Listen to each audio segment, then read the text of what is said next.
This is Bloomberg West on Bloomberg Television, streaming on your phone, tablet, and at Bloomberg.com. I'm Emily Chang. Today is Google's 15th birthday. Few companies are as ubiquitous in everyday life as the internet search engine company turned innovation machine. But in Silicon Valley, 15 qualifies for senior citizen status. How does Google keep its innovative edge without getting too old? Our senior West Coast correspondent, John Ehrlichman, has more on that from LA. I never quite thought about it that way, but Google is quite senior around these parts. Yeah, it depends who's behind the spin. You know, Larry Page, the CEO, actually likes to describe Google as a teenager, which technically is true. But I think it's when you compare Google in age to some of the other companies that we talk a lot about. I mean, half a dozen years older than Facebook. And actually, if you take the combined age of Twitter, Pinterest, and Instagram, you get one Google. But we've spoken to a number of high-level executives at Google who do truly feel like there's a startup mentality inside the company. And a lot of times they come back to just a couple of reasons. One, that they can move quickly on new stuff, which is not easy to do when you have nearly 45,000 employees. And number two, we talk all the time about how they're always acquiring businesses, Emily.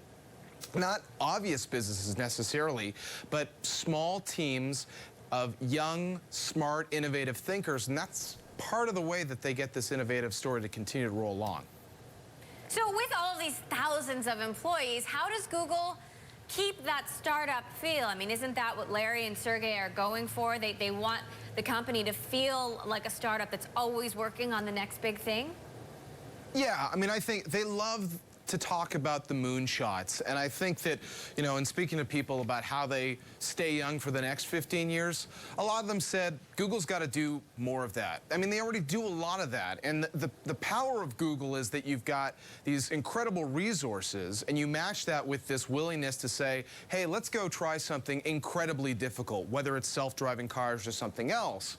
Where Google may have less success is when there are moves, you know, you think of Google Plus, and most people probably look at Google Plus as Google trying to do what Facebook's doing, arguably unsuccessfully, and then maybe Google ends up looking like a bully.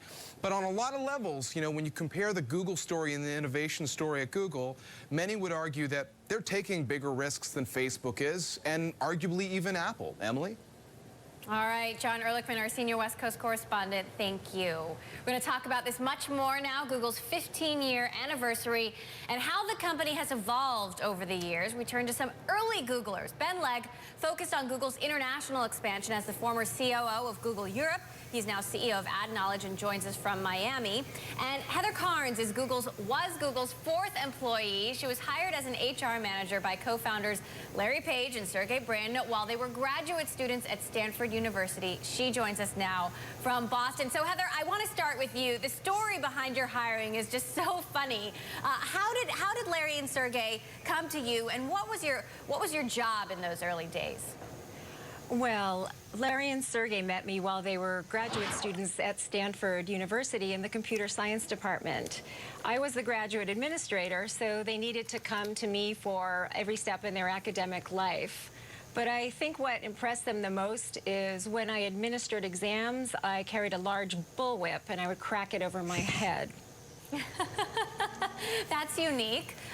So when you started working at Google, what was it like? I mean, weren't you working out of Susan Wojcicki's house? Yes.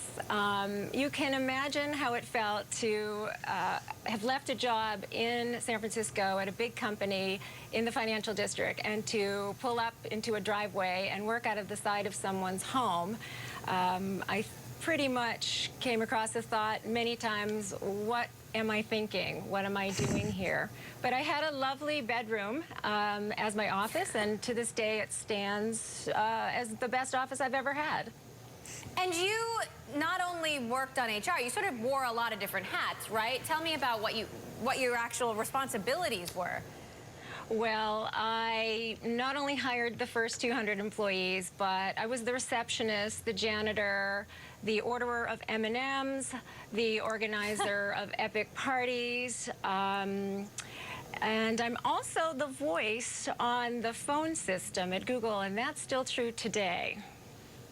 All right, now, Ben, I want to get to you. You started at Google several years later, but you helped Google go global. You know, you started in Europe, what was Google's European operation like when you started there, and how did you grow it?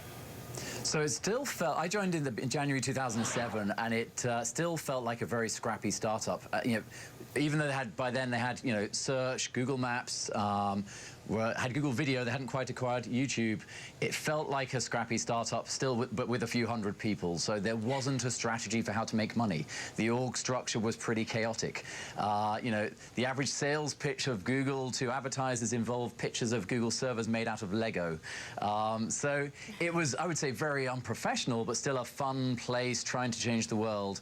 And really they hired me to help professionalize in Europe, to really say, well, how did you do that? How did you turn Google in Europe to a business? So the first thing we had to do was really to say, for all the products that Google has, what's the best way to make money? What's the right ad unit? What kind of advertiser will be interested?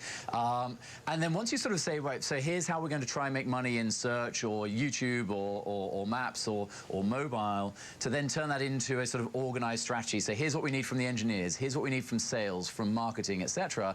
And here's what we'll do country by country, here's what we'll do with agencies. So it was very much sort of professional.